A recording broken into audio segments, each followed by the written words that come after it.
এই মুহূর্তে একটা বড় খবরে নজর রাখতেই হচ্ছে। শর্ত সাপেক্ষে শুভেন্দু অধিকারী সহ বিজেপি নেতাদের মহেশতলায় যাওয়ার অনুমতি দিল আদালত। বিরোধী দলনেতা তিনি যেতে পারবেন, সঙ্গে আরো দুজন যেতে পারবেন, অনুমতি বিচারপতি সৌগত ভট্টাচার্যের। আরো বিস্তারিত বিষয় জানবো, শ্রাবন্তী আমাদের সঙ্গে রয়েছেন।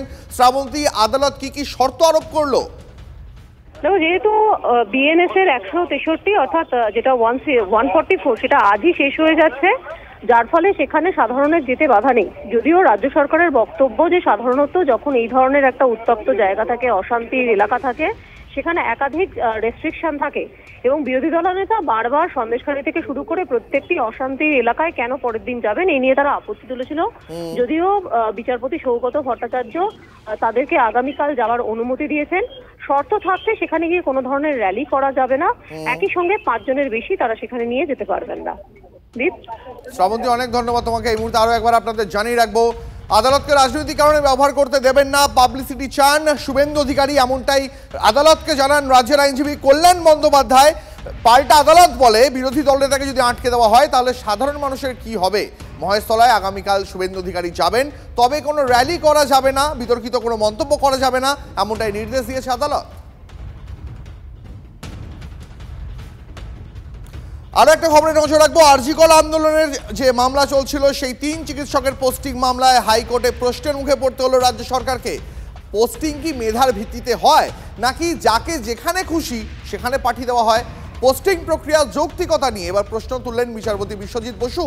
অনিকেত মাহাতোর বিরুদ্ধে কোনো শাস্তিমূলক পদক্ষেপ রাজ্য করবে না, মৌখিক পর্যবেক্ষণে জানালেন বিচারপতি বসু।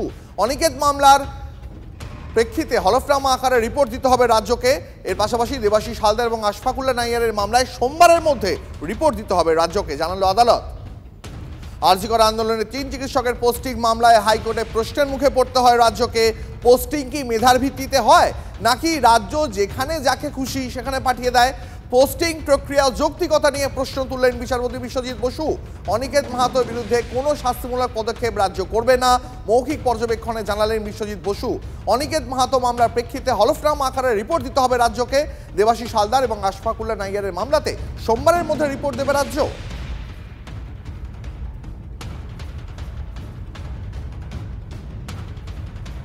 একটু আরামবাগের দিকে নজর রাখতেই হচ্ছে, তার কারণ অনির্দিষ্টকালের জন্য বাস ধর্মঘট শুরু হয়েছে আরামবাগে, যার ফলে সপ্তাহে প্রথম দিন বাস ধর্মঘট, তাতেই নাকাল নিত্যযাত্রীরা। সকাল থেকেই আরামবাগের বাস টার্মিনাসে কোনো বাসের দেখা নেই। এই এলাকায় এই বাস টার্মিনাসে মোটামুটি কম বেশি প্রত্যেকদিন 500টা করে বাস চলাচল করে, সেখানে কোনো বাস না পেয়ে চরম সমস্যায় পড়েন নিত্যযাত্রীরা। বাস মালিক অ্যাসোসিয়েশনের দাবি, রাজ্য সড়কে অটো টোটোর দাপটে তারা বাস ধর্মঘট ডাকতে বাধ্য হয়েছেন। বারবার প্রশাসনের কাছে দরবার করা হয়েছে, তা সত্ত্বেও কোনো কাজ হয়নি। প্রশাসনের নাকের ডগা দিয়ে বাস যে রুটের ওপর দিয়ে চলার কথা সেই রুটেই টোটো, অটো, ম্যাজিক ট্রেকার নিয়মিত চলছে। এই অবস্থায় অবিলম্বে বাসের রুটে অবৈধ টোটো, অটো বন্ধ করার দাবি বাস অ্যাসোসিয়েশনের, আর তাই এই ধর্মঘট ডাকা হয়েছে।